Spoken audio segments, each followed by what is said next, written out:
अब इंतजार खत्म होने वाला है। वो शुभ दिन आ गया है, हमारी शादी का दिन।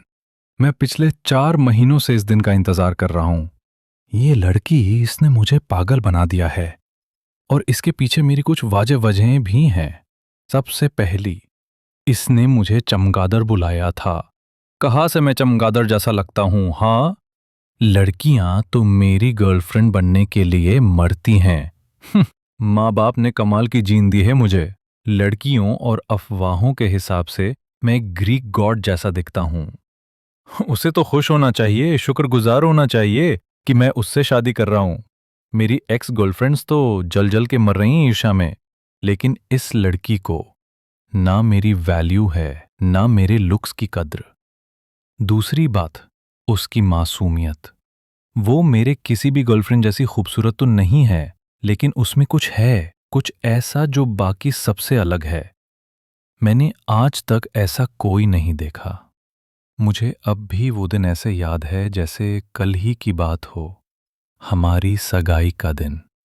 उस दिन से पहले सब कुछ नॉर्मल था, लेकिन उसी दिन सब बदल गया। मैं यूं ही बिना बताए, बिना प्लान किए उसके रूम तक पहुंच गया था, क्योंकि वो कहीं दिख नहीं रही थी। और तभी मैंने देखा, एक वेटर ऊपर जा रहा था चाय का कप लेकर। इसका मतलब चाय की लत बस वही हो सकती है। मैंने उसे फॉलो करने का प्लान नहीं बनाया था, लेकिन पता नहीं उस वक्त क्या हो गया था मुझे। ओह हाँ, चमगादड़। मैं ये बात कभी नहीं भूलूंगा और न ही उसे भूलने दूंगा। मैंने वेटर से चाय का कप छीन लिया, जो मुझे ऐसे देख रहा था जैसे मैं उसकी गर्लफ्रेंड छीन रहा हूं। बेवकूफ कहीं का। और सलाम है मेरे कॉन्फिडेंस को, बिना दरवाजा खटखटाए सीधे अंदर घुस गया, जैसे ये जगह मेरी ही हो। कहीं ना कहीं है भी। और अगर जगह मेरी ना भी हो तो वो लड़की जरूर मेरी है। आखिरकार मैं उनका दामाद बनने जा रहा हूं। मैं हैरान रह गया। उसने ये भी जरूरत नहीं समझी कि देखे दरवाजा किसने खोला है। ये ओवर कॉन्फिडेंस है या फिर आलस? सच कहूं तो दोनों। मैं खुद को रोक नहीं पाया। दरवाजा धीरे से बंद किया, चाय टेबल पर रख दी और उसके बेड के पास जाकर धीरे से बैठ गया, उसे बस निहारते हुए। वाह, क्या नजारा है यार। लेकिन जैसे जैसे मैं उसके करीब जा रहा था, उससे पहले कि मैं उसे और निहार पाता, उसने अचानक आंखें खोल दी, डरी हुई और उलझी हुई सी। मुझे पता था अब क्या होने वाला है, इसलिए बिना एक सेकंड गंवाए मैंने अपना हाथ उसके मुंह पर रख दिया, वरना वो चीखती और पूरी दुनिया को बुला लेती। वो गलत नहीं थी। हर लड़की ऐसी सिचुएशन में यही करती। उसने मुझे धक्का देने की कोशिश की और जैसे ही उसने अपना नर्म और गर्म सा हाथ मेरे चेस्ट पर रखा, मुझे कुछ ऐसा महसूस हुआ जो मैंने आज तक अपनी किसी भी गर्लफ्रेंड के साथ कभी नहीं किया था। मैं हिला तक नहीं। मैं उस एहसास में खो गया था। एक नया, अजीब पर बहुत गहरा एहसास। लेकिन फिर उसकी आंखें, वो रोने ही वाली थीं और उसी पल मेरा ध्यान टूटा। मैं वापस हकीकत में लौटा। मैंने कभी किसी लड़की के साथ कुछ गलत नहीं किया, कभी नहीं। मेरी सारी गर्लफ्रेंड्स, वो सब अपनी मर्जी से मेरे साथ थीं। मैं हमेशा लड़कियों की इज्जत करता हूं, खासकर अच्छे लड़कियों की। और वो एक अच्छी लड़की है। उसके बारे में मैं कभी कुछ गलत सोच भी नहीं सकता। मैं उसका सम्मान करता हूं, लेकिन उसके चेहरे के हाव भाव बता रहे थे कि वो मुझ में कुछ और ही देख रही थीं, कुछ गलत। मुझे ये बिल्कुल भी अच्छा नहीं लगा, तो मैं पीछे हटा, लेकिन धीरे से उसने मुझे और जोर से धक्का दिया और मैं वहीं जम गया। मैंने अपनी उंगली और सिर के इशारे से उसे समझाया, शांत रहो, चिल्लाओ मत, वरना जिससे वो लड़ रही थी वो उसे कभी नहीं मिलेगा। उसने समझ लिया बहुत जल्दी। वाह, इसका मतलब ये सोचती भी है। उसने धीरे से सिर हिलाकर हाँ कहा। मैंने तुरंत अपना हाथ उसके मुंह से हटा लिया और पूरी तरह पीछे हट गया। वो तुरंत उठी और पीछे की तरफ खिसक कर बेड के सिराने से लग गई। मुझे उसका ऐसा रिएक्शन बिल्कुल अच्छा नहीं लगा। मैं उसे डांटना चाहता था। मुझे गुस्सा आ रहा था। पागल हो गई है क्या? बिल्कुल भी दिमाग नहीं है।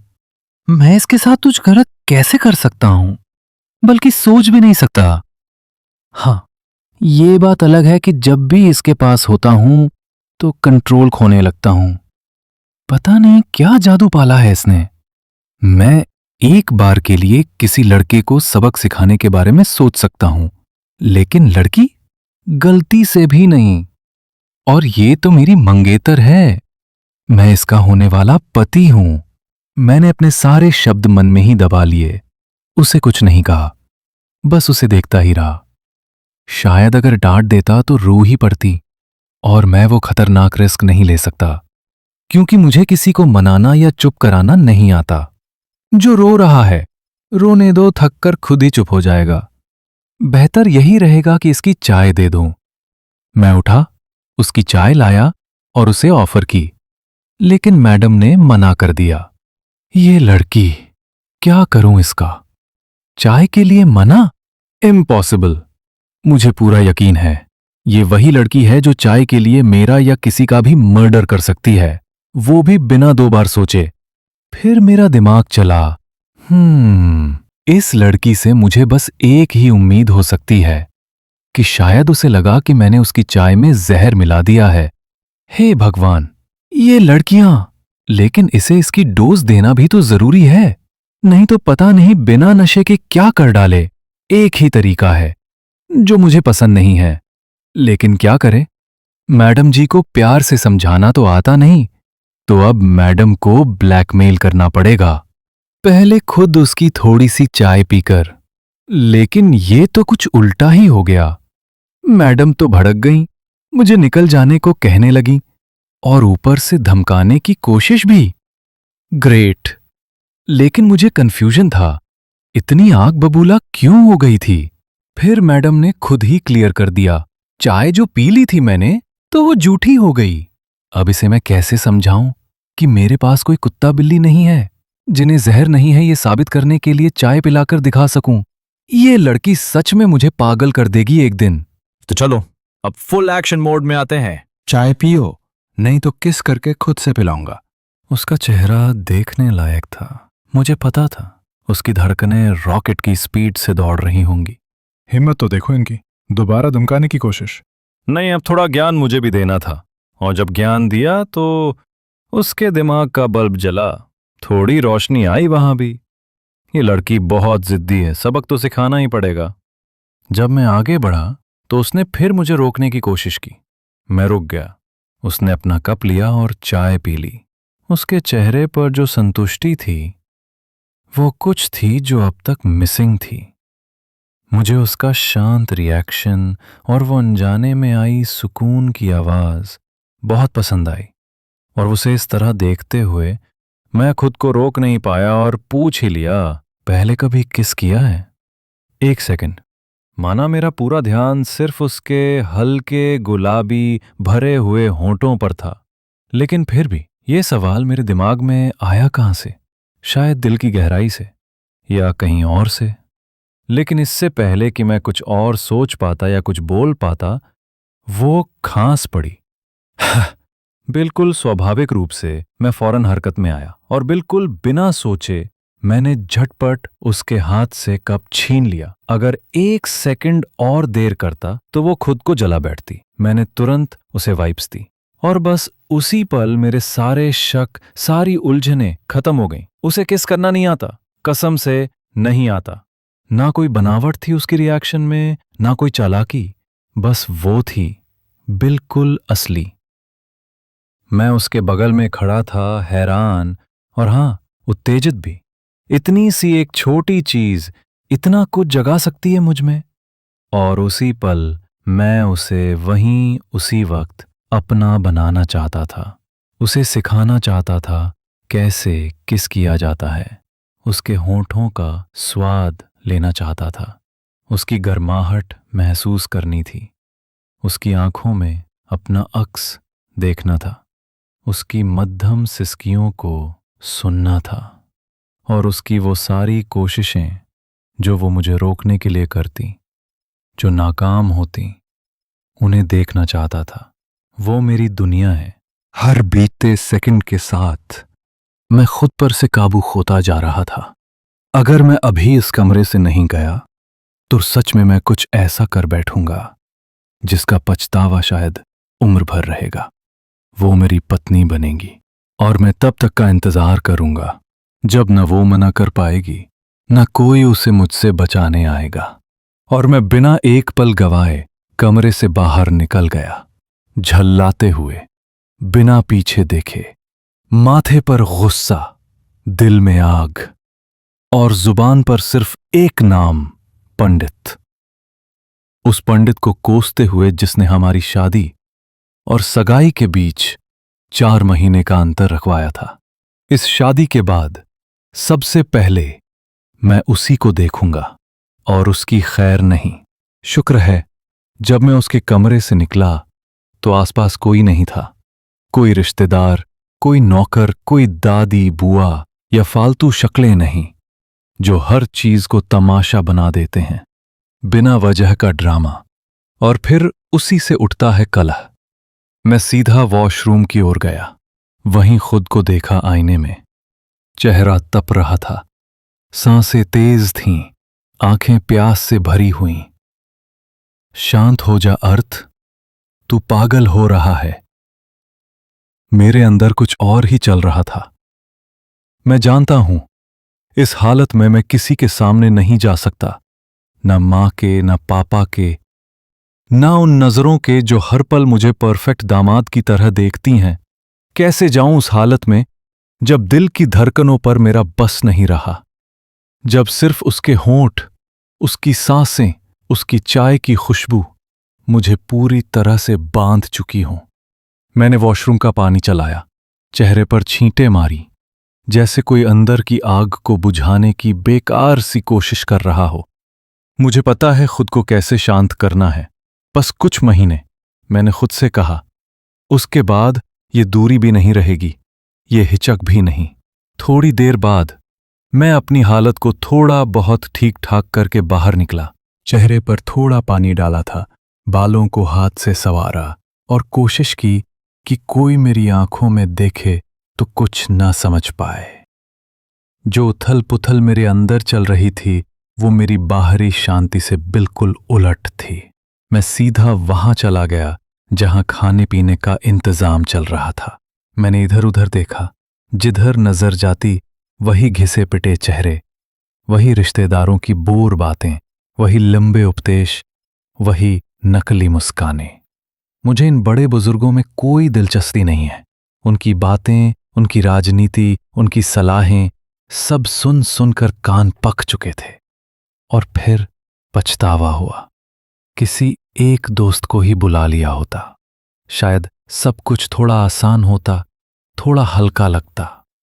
लेकिन अब कुछ नहीं कर सकता, अब कुछ किया भी नहीं जा सकता था। मैंने बस एक कप कॉफी ली और चुपचाप वहां चला गया जहां कोई नहीं था। कोना, खाली और शांत।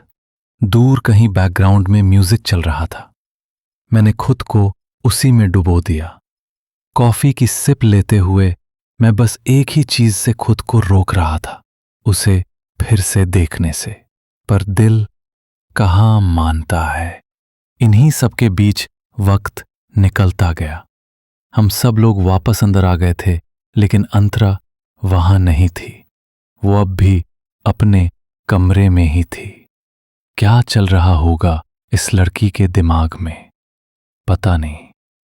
तभी मेरी मम्मी ने अंतरा के बारे में पूछा, तो अंतरा की मम्मी ने उन्हें समझाते हुए कहा, उसे थोड़ा हेडेक हो रहा था, इसलिए वो अपने रूम में चली गई थी। मैं अभी उसे बुला लेती हूं। लेकिन इससे पहले कि वो किसी को कुछ कह पाती, मैंने अपने विचार विमर्श फेंक दिए, जिनका कोई मतलब भी नहीं था। मगर फिर भी मेरे मम्मी पापा को बहुत अच्छे से पता है, अगर मैंने कुछ कह दिया या कोई बात रख दी तो वही होना है। और फिर बात अंतरा की थी, उनकी होने वाली बहू और मेरी बीवी। तो जो मैं बोलूंगा वही होगा। मैंने बिल्कुल साफ शब्दों में कह दिया, नहीं, उसे बुलाने की जरूरत नहीं है। रश में हो चुकी हैं। शायद उसकी तबीयत ठीक ना हो तो रहने दीजिए, उसे मत बुलाइए। मेरी ये बात सुनकर मम्मी पापा थोड़े हैरान रह गए। मैं और उस लड़की के लिए बोल रहा था जिससे शादी करना तो मैं खुद नहीं चाहता था, लेकिन उन्हें ये भी डर था कहीं मैं सच में मना ना कर दूं। तो उन्होंने बिना देर किए मेरी हाँ में हाँ मिला दी। उन्हें बहुत अच्छे से पता है इस लड़की में कुछ तो है जो उनके बेटे ने शादी के लिए हाँ कर दी। अब वो कोई रिस्क नहीं ले सकते। अंतरा की मम्मी ने फिर भी एक दो बार कहा, मैं बुला लूं क्या उसे, लेकिन मैंने बस मम्मी की तरफ देखा और मम्मी ने अंतरा की मम्मी की तरफ। बस बात वही खत्म। अब वो नहीं आएगी, दैट्स इट। अपनी बात आंखों से ही समझाने में काफी एक्सपर्ट हूं मैं। फंक्शन खत्म हुआ और हम सब लोग वहां से निकल आए।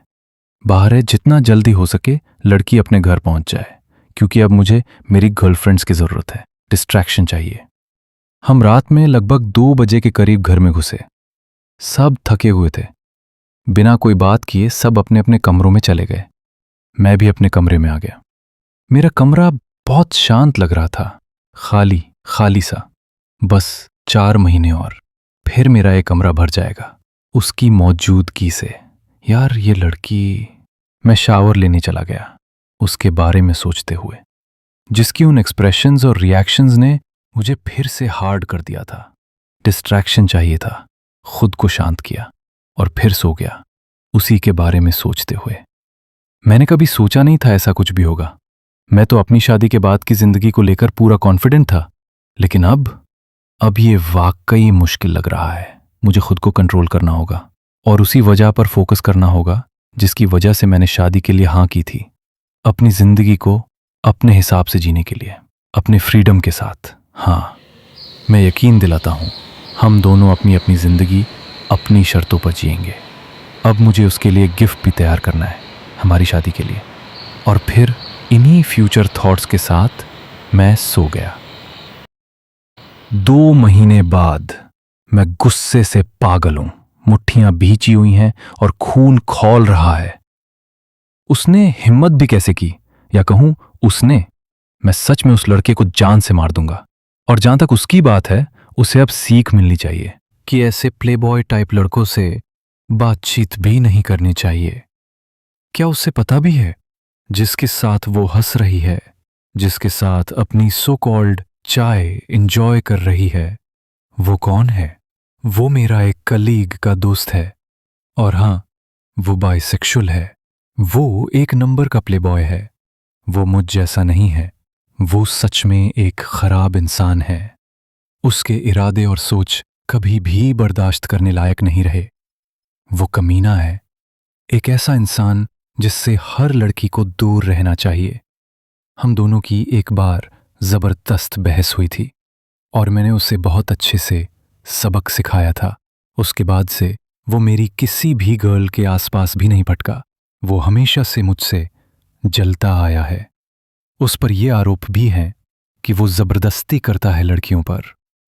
और यहां मेरी होने वाली बीवी उसके साथ बैठकर मस्ती कर रही है। सच में? क्या मैं सपना देख रहा हूं?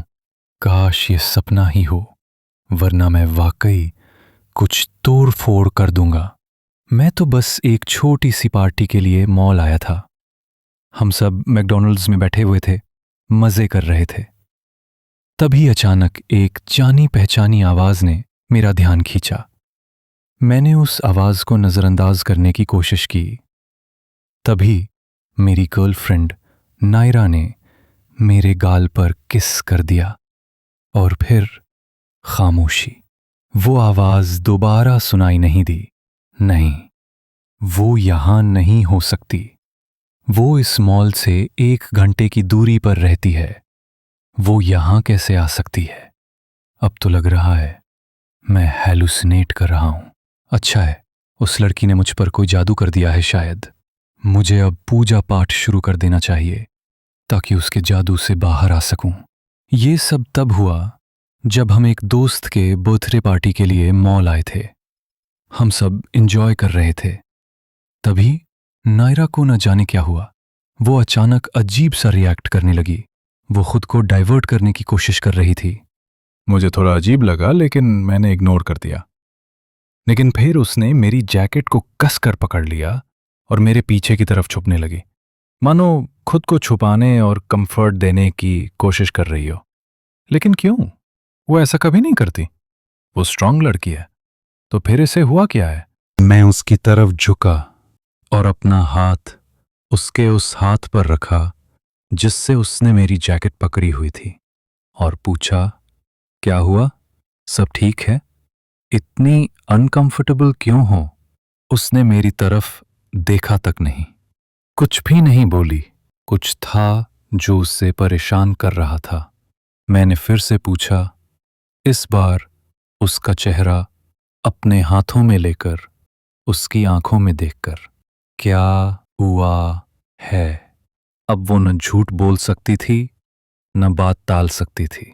बिना कुछ कहे उसने सीधे उस हरामी की तरफ देखा। आह, वो कमीना! मुझे गुस्सा आ गया, लेकिन मैं कुछ कर नहीं सका क्योंकि उसकी पीठ हमारी तरफ थी। वो हमारी तरफ देख भी नहीं रहा था, पर उसके साथ एक लड़की बैठी थी।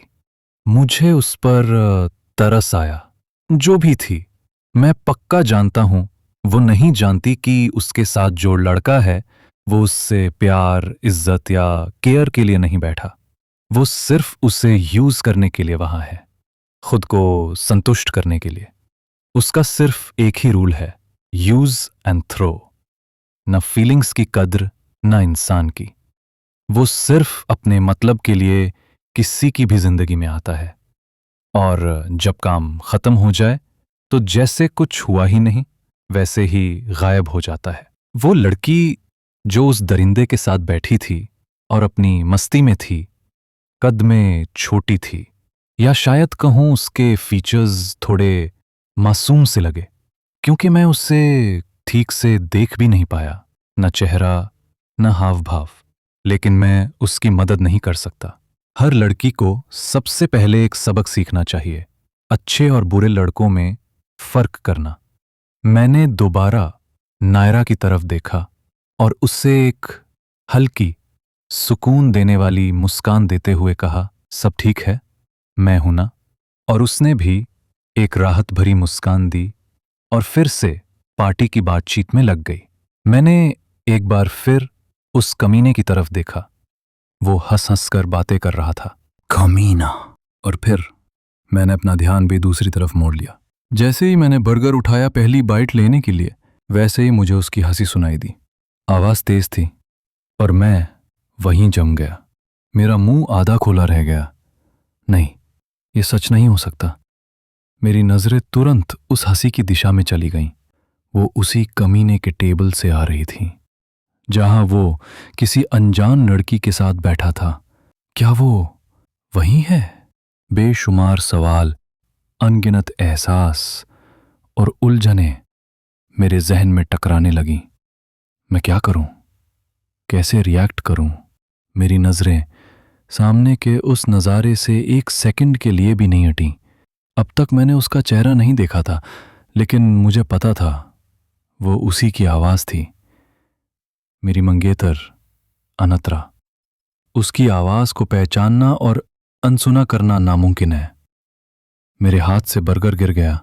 वो और भी जोर से हंसी, लेकिन अब धीरे धीरे। उसकी हंसी वाकई सुरीली थी, लेकिन नहीं, इस बार उसका जादू नहीं चलने वाला। मैं अंदर ही अंदर गुस्से से कांपने लगा। मेरी आंखें लाल हो गई थीं, चेहरा सख्त और हर मुस्कान गायब। इस सब के बीच मैं बस कुछ ही चीजें महसूस कर पा रहा था। मेरे दोस्त, मेरा माहौल, सभी मुझे बहुत अच्छे से जानते हैं। मैं दूसरों के मामलों में नहीं पड़ता, लेकिन अगर मेरे खुद से जुड़ा कुछ भी गलत हो रहा हो तो मैं कभी भी उसे यूं ही जाने नहीं देता, और जिसकी वजह से मुझे तकलीफ होती है वो सजा पाता है। और ये तो सबसे ऊपर की बात थी, किसी चीज की नहीं। ये मेरी होने वाली बीवी अंतरा की बात थी। नायरा ने तुरंत अपना हाथ मेरी बाह से हटा लिया। उन्हें मेरे गुस्से की बहुत अच्छी समझ थी किसी की हिम्मत नहीं हुई कुछ कहने की। तभी मेरा बेस्ट फ्रेंड नक्श अपनी गर्लफ्रेंड का हाथ छोड़कर सीधा मेरे पास आया और मेरे कंधे पर अपना हाथ रखा और कहा। उसे पता था कि कुछ बुरा हो रहा है और शायद सबसे बुरा होने वाला है, इसलिए उसने सीधा कहा, क्या बात है, हम सब यहीं हैं, जो करना है कर, फिर देखेंगे उसे कैसे सबक सिखाना है, झिझक मत। लेकिन मैंने कुछ नहीं कहा क्योंकि अब तक मैंने उसका चेहरा नहीं देखा था। हम पब्लिक प्लेस में थे, बिना सबूत के कोई सीन क्रिएट करना बेवकूफी होगी। मेरी धड़कनें तेज होती जा रही थी, गुस्सा अब काबू से बाहर और मेरी सांसें तेज हो रही थी। अब और इंतजार नहीं कर सकता था। मैंने चेहरा देखने के लिए थोड़ा झुककर उस टेबल की ओर देखा जहां वो बैठी थी, और जैसे ही मैंने उसे देखा सब कुछ रुक गया। वो वही थी, अंतरा, मेरी मंगेतर, हंसती हुई, खुले दिल से उस कमीने के साथ गप्पे मारती हुई उसके सामने बैठी हुई थी। अब कोई शक नहीं था, मेरे हाथ खुद ब खुद मुट्ठी में बंध गए। अब ये सिर्फ एक इत्तेफाक नहीं था, अब ये सिर्फ एक नॉर्मल बातचीत नहीं थी, अब ये मामला मेरी मंगेतर की इज्जत और मेरी सहनशीलता का था। और अब मैं चुप नहीं बैठने वाला। मैं अचानक गुस्से से उठ खड़ा हुआ और दोनों की तरफ तेजी से बढ़ा। मुझे अंतरा को देखने की कोई जरूरत नहीं थी, न उसकी अनुमति लेनी थी। उससे बात बाद में करूंगा, पहले उस कमीने को देखना था जिसकी हिम्मत हो गई थी मेरी होने वाली मंगेतर के साथ ऐसे फ्लर्ट करने का, ताकि फिर बाद में उसे गलत मायने दिए जा सकें। कमीना, मैंने बिना सोचे समझे उसकी शर्ट के कॉलर को कसकर पकड़ा और उसे ऊपर उठाने की कोशिश करने लगा। वो चौंक गया और तुरंत मेरा हाथ उसके हाथ से हटाने लगा। मैंने एक भी बार किसी और की तरफ नहीं देखा, अंतरा की तरफ भी नहीं।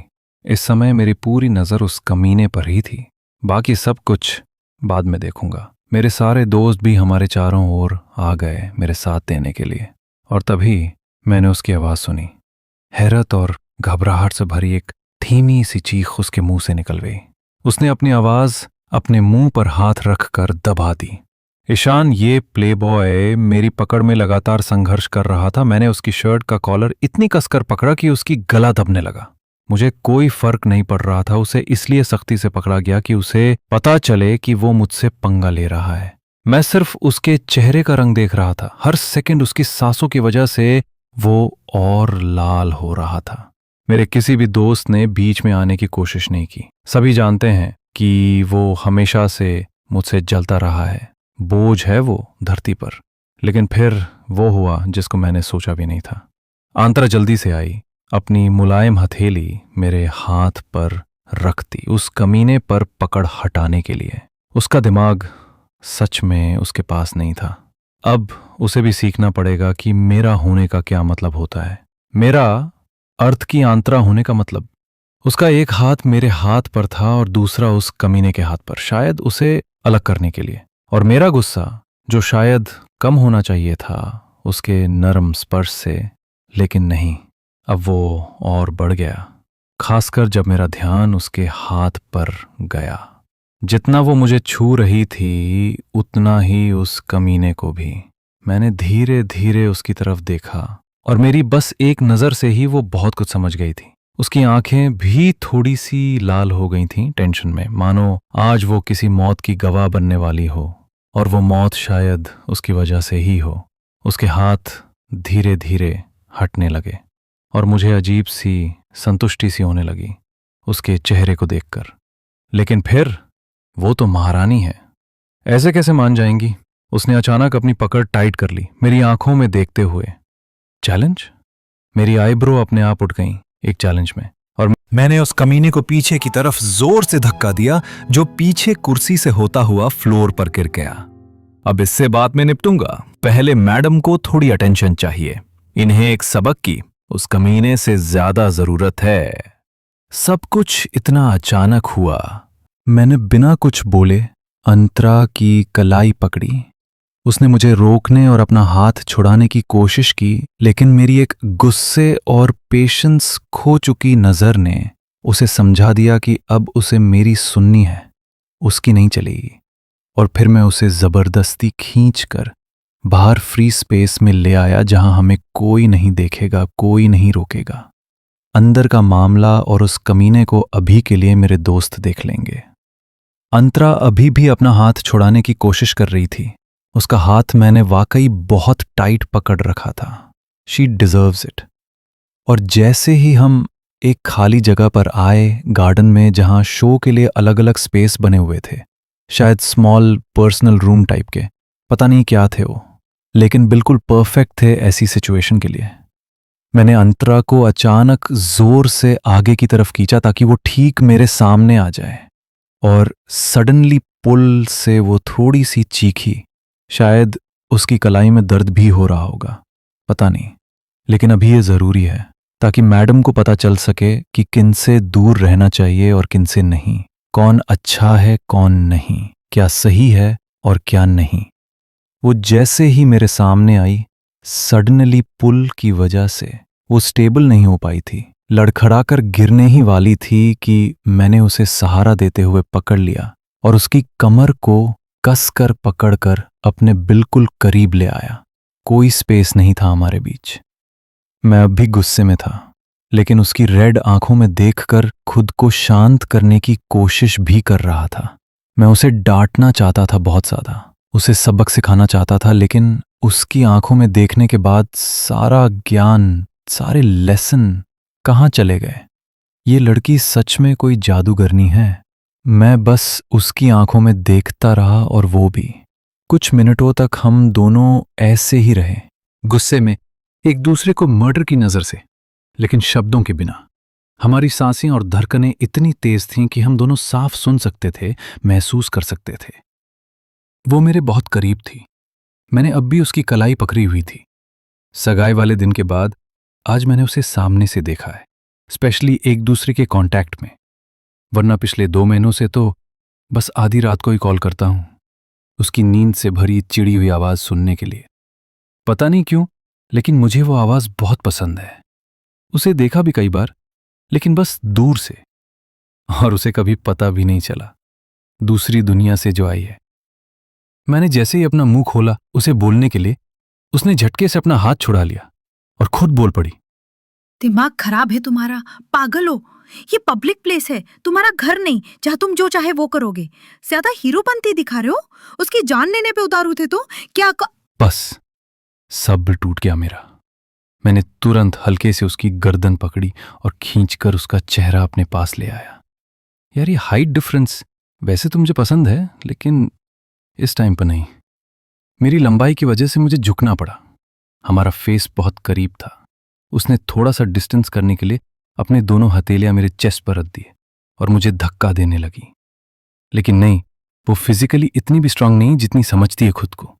करने दो इसे, वेस्ट एनर्जी, थोड़ी देर बाद अपने आप अकल आ जाएगी। फिर मैंने उसकी आंखों में देखते हुए बोला, लेकिन वो नहीं देख रही थी। वो तुम्हारा रेप कर देता और तुम कुछ भी नहीं कर सकती थी। बस मुझे आगे कुछ कहने की जरूरत ही नहीं पड़ी। वो तुरंत रुक गई, उसके सारे स्ट्रगल्स, और बस डर से शॉक्ड मेरी आंखों में देखा। उसने अपनी पलकें तक नहीं झपकाई, बस एकटक देखती रही, जैसे कोई मूर्त बन गई हो। मानो चाहती हो कि मैं बोल दूं कि मजाक कर रहा हूं, वो बहुत अच्छा लड़का है, बस मैं थोड़ी जलन की वजह से बोल रहा था। लेकिन यही सच है, वो कमीना ऐसा ही है। वो पहले भी कई बार अटेम्प्ट टू रेप में फंस चुका है, लेकिन थोड़ी पावर की वजह से बच जाता है। लेकिन मुझसे ज्यादा पावर नहीं है उसके पास, इसीलिए मुझसे थोड़ा दूर रहता है। मुझे इसे ऐसा देखना पसंद नहीं है, बिल्कुल भी नहीं। लेकिन जब उसके रिएक्शन में कोई चेंज नहीं हुआ, तब मैं समझ गया। मैंने गुस्से में कुछ ज्यादा ही बोल दिया, या यूं कहूं कि सीधे सच बोल दिया। इसके रिएक्शन से मुझे नहीं लगता कि डायरेक्टली ऐसा बोलना चाहिए था, या लेकिन दूसरा तरीका कहां से लाऊं।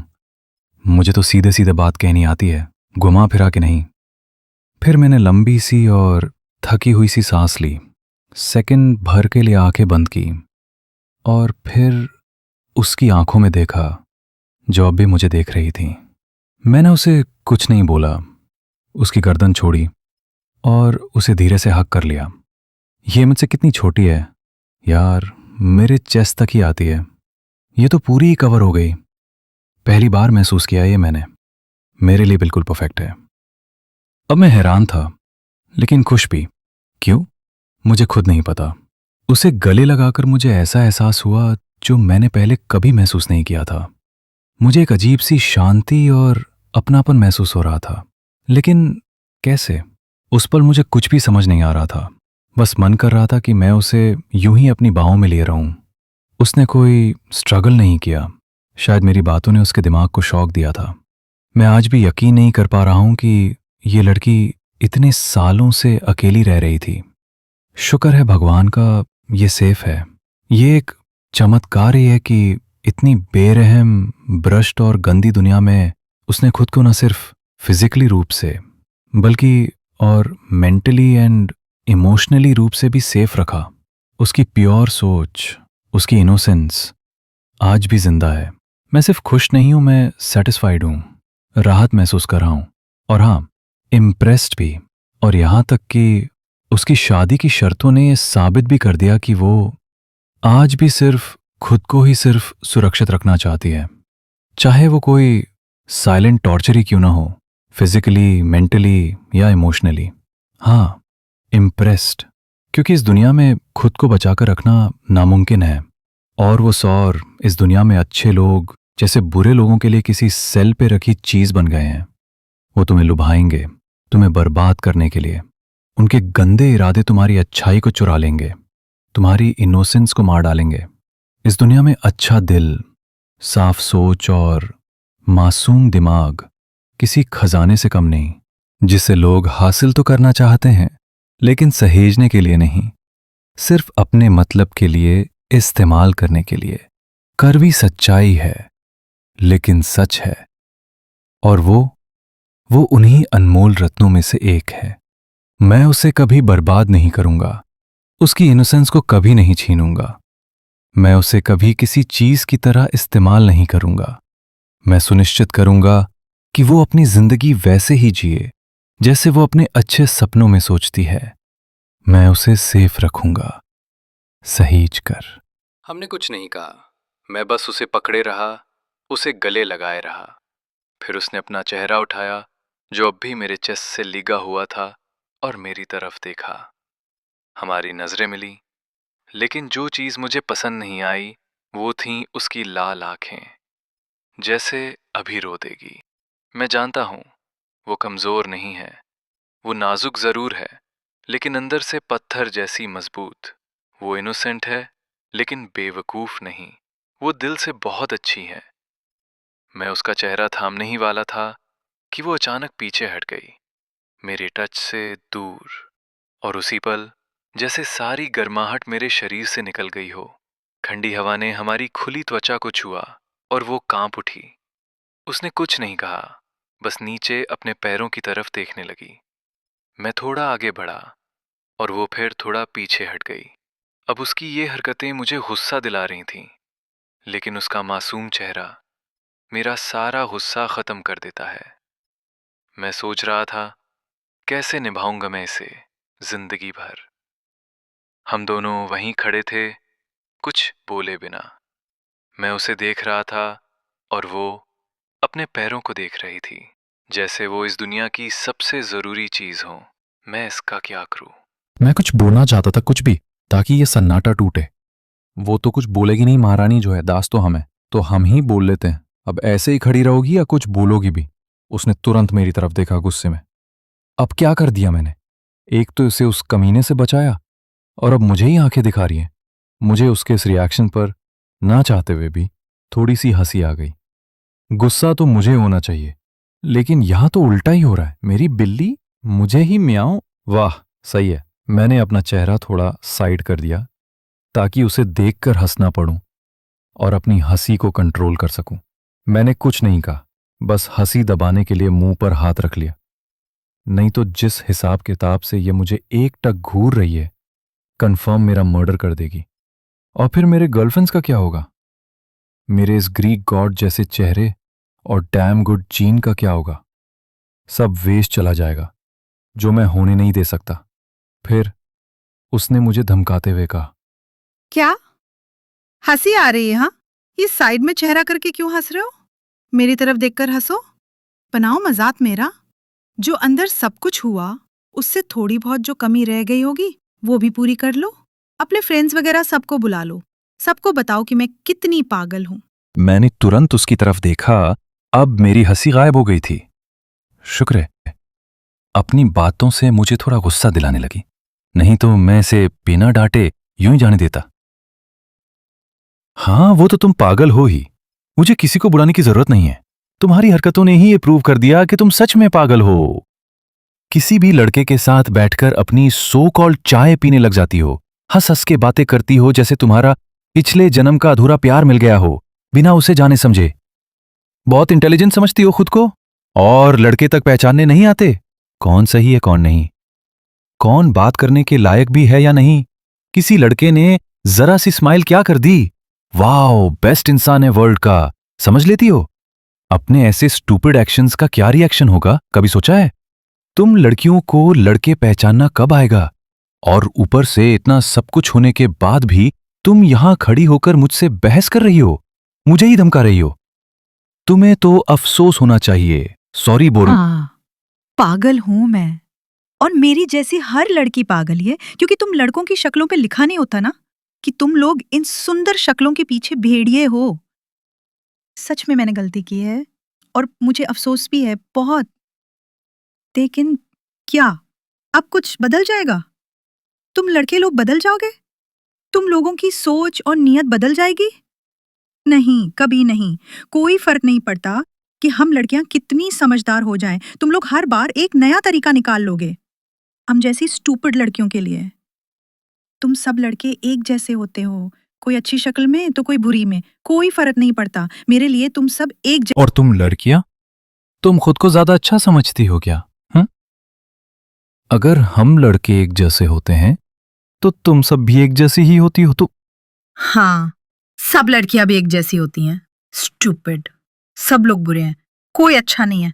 लेकिन तुम सबसे ज्यादा बेवकूफ आदमी हो, क्योंकि तुमने हाँ कहा मुझसे शादी करने के लिए एक बेवकूफ, दिमाग से खाली डाइवोर्स लड़की से। और फिर वो जोर जोर से रोने लगी, हिचकियों के साथ। मैं हैरान रह गया। What the hell? ये क्या हो गया? शॉक में बड़ी हो गई। नहीं, ये नामुमकिन है, ये रो नहीं सकती, और इतनी ज्यादा तो बिल्कुल भी नहीं। मैं सच में गधा हूं यार, इतना बोल कैसे गया मैं? अब इसे चुप कैसे करूं? हाय, मैं कहां फंस गया यार। मुझे तो किसी को चुप कराना आता ही नहीं। अब क्या करूं मैं परेशान हो गया। उसे इस तरह से रोते हुए देखना मुझे सच में तकलीफ दे रहा था। वो जोर जोर से रो रही थी, और वो भी नीचे अपने पैरों की तरफ देखते हुए। कौन सी जान है इसके पैरों में, पता लगाऊंगा, पर बाद में, अभी टाइम नहीं है। मैं इधर उधर देखने लगा, अपना सिर पकड़ लिया, यहां तक कि अपने सॉफ्ट से बाल भी कई बार खींच डाले। यार, बस इसी चीज से तो डरता हूं मैं, और वही हो गया। हे भगवान, इस बार बचा लो मुझे, दोबारा नहीं डांटूंगा इसे, अपने गुड लुक्स की कसम। तभी दिमाग में एक आइडिया आया, चाय। थैंक यू भगवान जी, इमीडिएट रिस्पॉन्स के लिए। मैं इसे चाय पिला देता हूं और ये शांत हो जाएगी। यस। मैं धीरे से, थोड़ा डरते हुए उसके पास जाने लगा। मेरी धड़कनें तो रॉकेट हो ही रखी थीं। उसने कुछ नहीं कहा और ना ही अपना चेहरा उठाया। मैंने उसे आराम से पकड़ा, उसका चेहरा देखने की कोशिश कर रहा था। बड़ी जिद्दी है, बस रोने में बिजी है।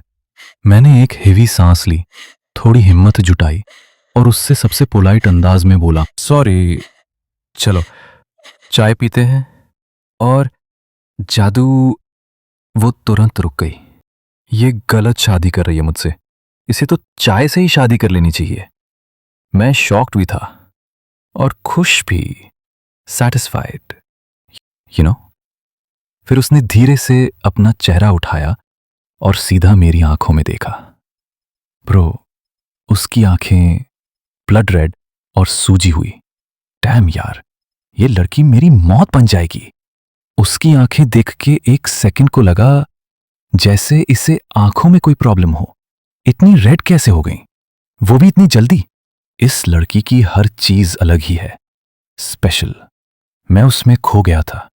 वो सिसक रही थी मेरी आंखों में देखते हुए, और मैं ध्यानमग्न अवस्था से बाहर आया। मैंने 2 बार, फिर 3 बार पलकें झपकाईं। चलो अब मिशन पे ध्यान देते हैं। मैंने उसे धीरे से कहा, देखो, तुम जितनी चाहे उतनी चाय पी लो, लेकिन बस रोना बंद करो। मुझे किसी को चुप कराना नहीं आता। वो अब भी कुछ नहीं बोली। फिर पता नहीं उसे क्या याद आया जो उसने अचानक अपनी घड़ी देखी। टाइम घड़ी में 7:15 बजे थे। उसने फिर मेरी तरफ देखा।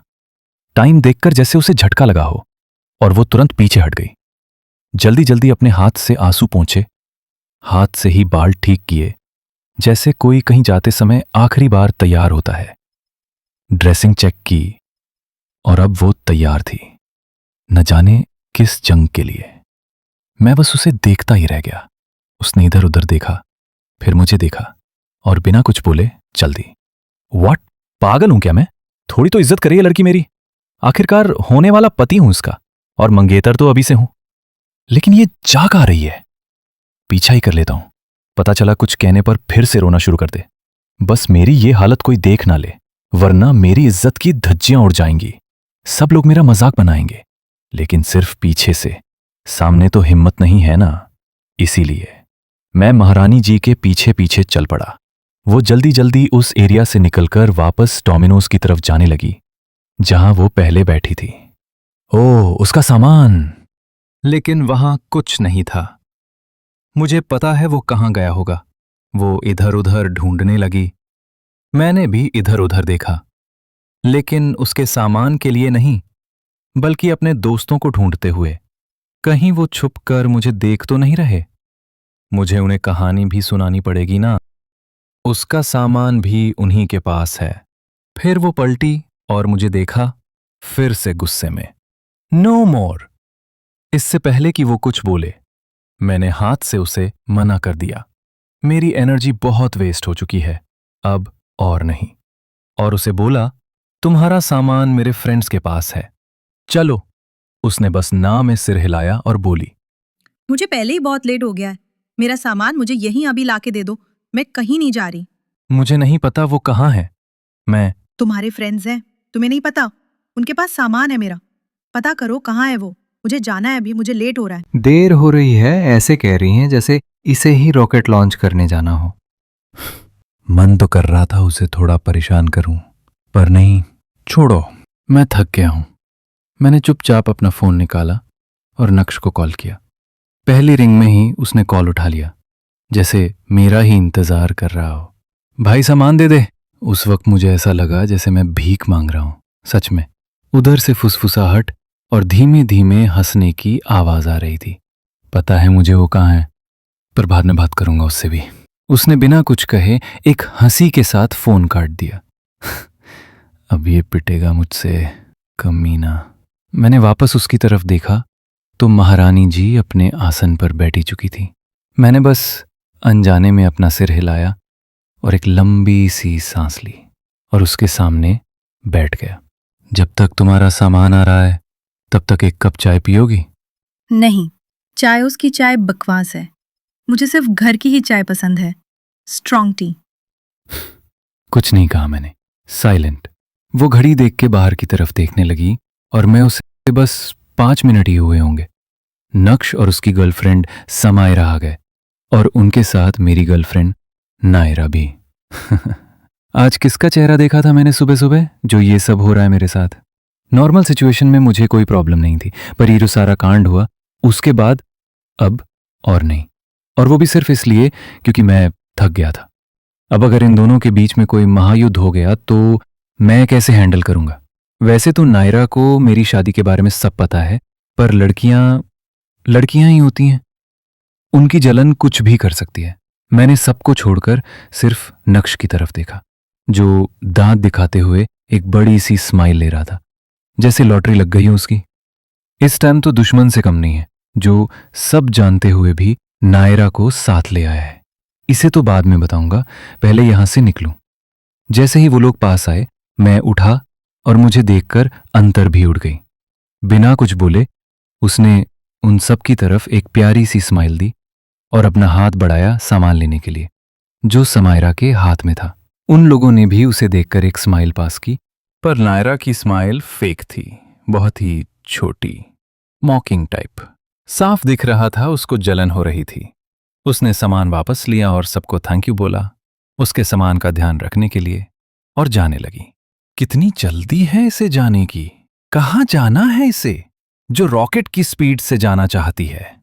मैं कुछ कहता इससे पहले नायरा बोल पड़ी। बहुत जल्दी है तुम्हें जाने की। अगर थोड़ी देर बैठ जाती तो शायद हमें तुम्हारे बारे में कुछ पता भी चल जाता, क्योंकि अर्थ ने आज तक तुम्हारे बारे में कुछ बताया ही नहीं। तुम्हारा नाम तक नहीं लेता, सिर्फ मुझ में ही बिजी रहता है। तो तुम उसकी गर्लफ्रेंड हो, मैं उसकी होने वाली बीवी। मुझे पूरी जिंदगी बितानी है उसके साथ, तो टाइम तुम सेव करो, मुझे जरूरत नहीं है। और ये कहकर वो फिर से जाने लगी।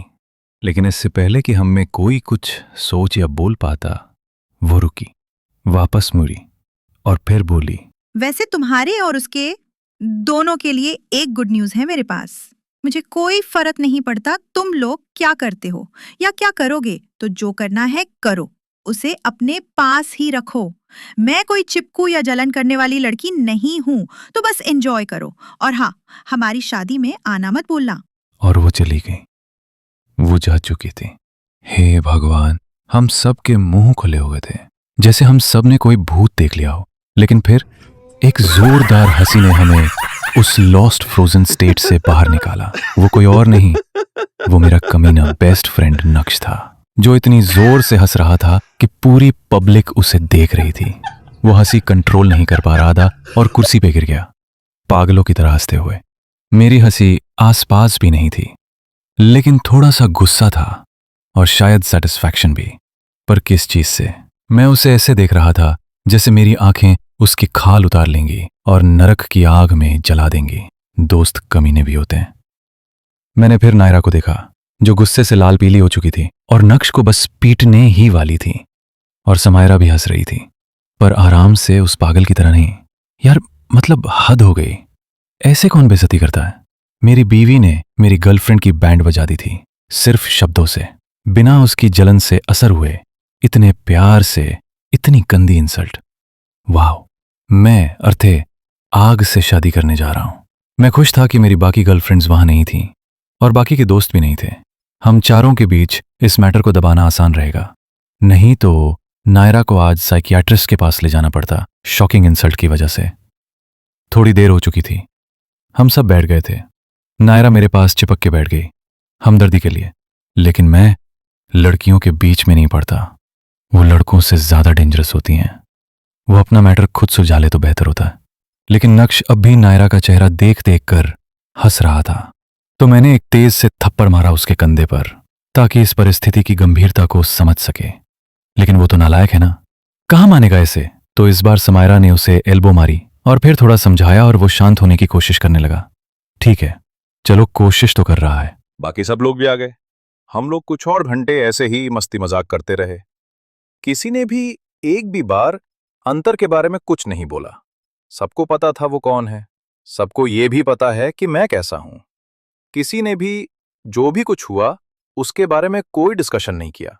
बस मुझे अपडेट किया था कि ईशान के साथ उन्होंने क्या किया है। वो कमीना ये डिजर्व भी करता है। मौज मस्ती के बाद सब अपने अपने घर सेफ ये चले गए। मैंने भी नायरा को उसके घर छोड़ दिया। उसे भी पहली बार किसी ने ढंग की डोज दी थी, वो भी शांत थी। चलो, मेरे लिए सही ही है कि वो चुप रहे। और फिर मैं भी अपने घर आ गया। 11:12 हो रहा था। शावर लिया, स्ट्रॉन्ग कॉफी पी, अंतरा को कॉल किया कंफर्म करने के लिए कि वो ठीक ठाक पहुंच गई है या नहीं। उसकी फिर से सोती हुई आवाज से मुझे पता चल गया था कि वो आराम से सो रही है, सेफ है। बस वही मुझे चाहिए, उसकी सेफ्टी, उसका सुकून। मुझे हर बार की तरह हंसी आई। वो कभी कुछ नहीं बोलती फोन पर। उसे अब बहुत अच्छे से पता चल चुका था कि मैं ही हूं जो उसे नाइट में कॉल करता हूं, उसके मम्मी पापा नहीं। लेकिन उसकी एक आदत मुझे बहुत अच्छी लगती है। उसने हमेशा मेरा फोन पिक किया। बोला कभी कुछ नहीं, पर फोन जरूर उठाती थी। बस यही बातचीत हमारी लास्ट एंगेजमेंट डे से चल रही थी, जो मुझे बहुत सुकून देती थी। मुझे अब तक नहीं समझ आया क्यों। फिर बस मैं भी सोने के लिए बेड पर लेट गया, बस एक जरूरी काम को सोचते हुए। अब बस मुझे फाइनल करना है उस ईशान के साथ, ताकि वो गलती से भी मेरी बीवी की तरफ न देखे। बदला लेने जैसी चीज उसके दिमाग में भी ना आए। मेरे फ्रेंड्स, गर्लफ्रेंड सब मेरे टच में रहते हैं हर टाइम। तो मुझे उनके लिए डर या टेंशन नहीं है, पर अंतरा वो अलग रहती है। हमारी कभी बात भी नहीं होती। उसने आज तक मुझे गलती से भी मिस्ड कॉल तक नहीं की, तो उसके लिए मुझे थोड़ी टेंशन है। आखिरकार उस कमीने के पापा थोड़े पावरफुल हैं, पर मेरे फैमिली से ज्यादा नहीं। इसलिए उसे सबक सिखाना बहुत जरूरी है, और इस बार फैमिलीज भी इन्वॉल्व होंगी। अब मैं उसे दिखाऊंगा असली ताकत किसे कहते हैं, और उसे कभी भी उस इंसान की तरफ देखने की हिम्मत नहीं करनी चाहिए जिसकी मुझे परवाह है, मेरी बीवी, मेरा परिवार और यहाँ तक कि मेरे दोस्त भी। हेलो फ्रेंड्स, उम्मीद करता हूँ आप सब अच्छे होंगे और मेरी स्टोरी को एंजॉय कर रहे होंगे। ये हमारी 3rd सीरीज है मैरिज और अ कॉन्ट्रैक्ट बुक की। नेक्स्ट सीरीज भी जल्द ही अपलोड हो जाएगी। कृपया हमें सपोर्ट करें, लाइक करें, सब्सक्राइब करें और शेयर करें। आप अपने ओपिनियन भी जरूर बताएं ताकि मैं उन्हें अपनी स्टोरी में इंप्लीमेंट कर सकूं। Thank you so much. Stay healthy, stay blessed.